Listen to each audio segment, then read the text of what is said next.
look at the suspect's arrest footage. It turns out Muwop and C Murder weren't arrested in O-Block. Everybody arrest video coming out from when they got arrested for this Durk case. Yeah. They ain't show Muwop shit. Or C Murder's happy.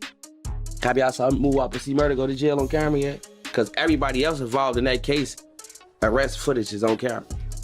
It turns out that they were arrested at a private hangar, which is crazy because no regular O-Block gang member could afford to charter a private plane. Them boys got snatched at the airport on a private hangar.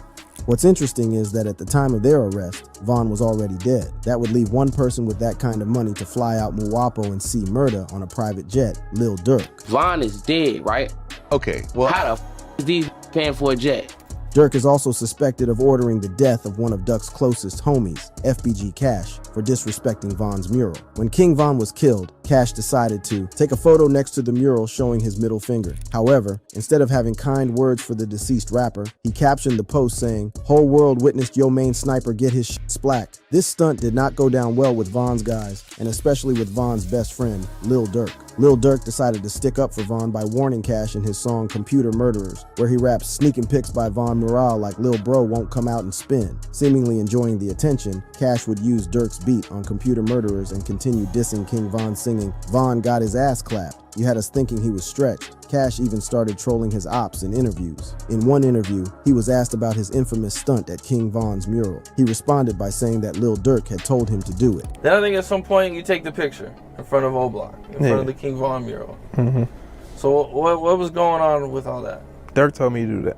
Durk told you to do that? Yeah. Okay. It was only a matter of time before his ops would catch up with him, and a warning from Durk on social media gave a clue as to what would happen next. Lil Durk had taken to Instagram to warn him, "Don't diss Thang if you be lingering and chasing who's won't end well. That's marched," the Instagram story read. And according to some of his friends, he was set up by a female.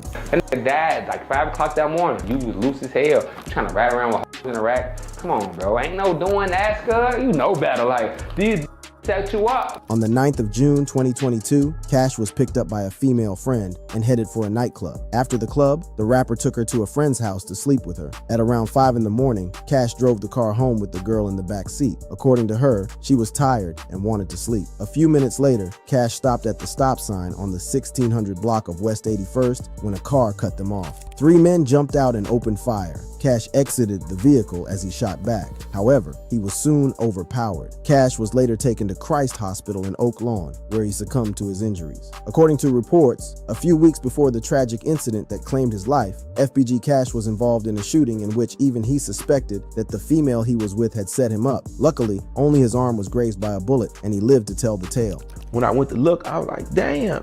Like the bullet had ripped all my jacket. Like, I'm like, I'm shot. That morning, Cash had just left the studio and gone to the woman's house. At around 4:20 in the morning, a guy started blowing up her phone. According to Cash, it was the girl's boyfriend. The woman then told Cash that her boyfriend had the house keys, meaning he could show up at any moment. So the duo decided to leave the house. They jumped into the woman's car and drove off with Cash in the passenger seat. The rapper did one thing that saved his life that night. He reclined his seat and lay on his back while on his phone. On the way home, they stopped at a red light as a vehicle pulled behind them. According to Cash, the woman told him that it was a cop. The rapper peeped but couldn't see clearly, so he went back to his phone. Suddenly, the rear windshield was broken by a hail of bullets. Luckily, he was not in the line of fire. Immediately, the woman sped off before anyone could get shot. People around Cash warned him about being around the woman, as she was an Instagram model, and they had only gone out 3 times before the incident. According to them, she may have set up the rapper. I'd be shooting at you at 3, 4 o'clock in the morning.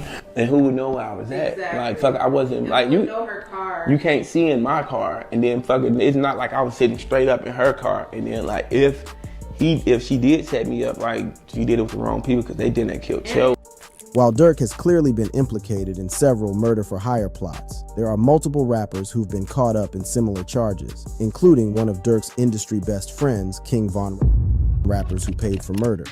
First on the list is one of Durk's best friends in the industry, Young Thug. In May 2022, Fulton County District Attorney Fonnie Willis unveiled a shocking 56-count indictment, accusing Young Thug and 27 other alleged members of YSL of running a violent Atlanta street gang. According to the prosecution, YSL was not just a record label, but a dangerous criminal enterprise known as Young Slime Life, affiliated with the National Bloods gang. The indictment detailed a decade-long reign of terror centered around the Cleveland Avenue area of Atlanta. Prosecutors alleged that YSL members were responsible for a wide range of criminal activities, including murder, assault, robbery, theft, illegal gun possession, and drug sales. At the heart of the indictment was the claim that Young Thug was the clear leader of the organization. One of the most shocking allegations in the indictment centered around the 2015 killing of Donovan Thomas Jr., commonly known as Big Nut, a rival gang member. Prosecutors claimed that Young Thug had rented the car used in the murder, while 5 other YSL members were directly charged with the killing. As the trial progresses, the rap world is eager to see whether Big Nut's murder will be pinned on Thug. But Thug isn't the only one of Durk's rapper friends to have their ops murked, because it seems like Young and Ace also did. Ace was friends with both Lil Durk and Quando Rondo before the beef started, and it turns out he may have planned and financed the murder of his fiercest rival, Julio Fulio. According to Fulio's mom, her son's death was a paid hit. Do you think it was a paid hit? I do. Ace seemed to confirm that it was a paid hit during an appearance on a YouTube show, where he was asked what he had last invested money in. What's the last thing you invested in?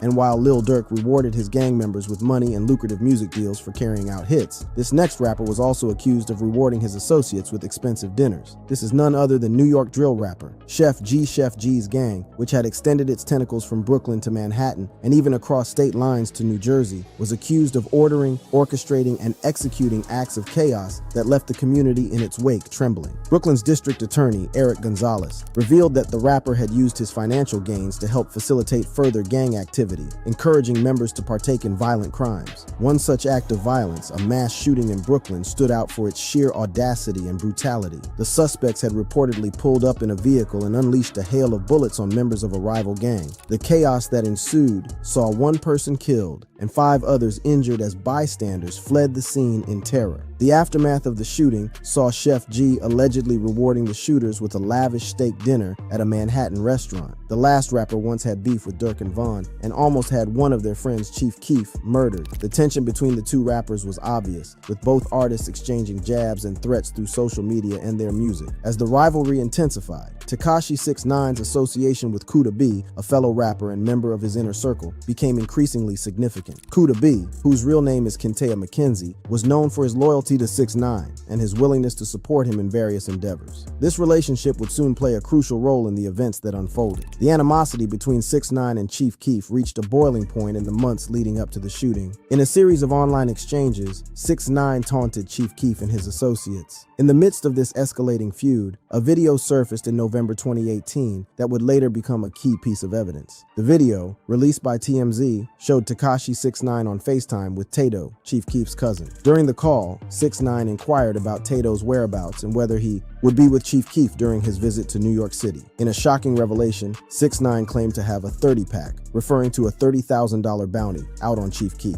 The stage was set for a dramatic confrontation, and on June 2nd, 2018, the tension erupted into violence. As Chief Keef made his way back to the Times Square W Hotel in the early morning hours, shots were fired in his direction. Miraculously, Chief Keef emerged unharmed, but the incident sent shockwaves through the music industry and beyond. The investigation into the shooting quickly gained momentum, with authorities piecing together the events leading up to that fateful night. Kuda B, Tekashi 6ix9ine's associate, soon found himself at the center of the investigation. His involvement in the plot to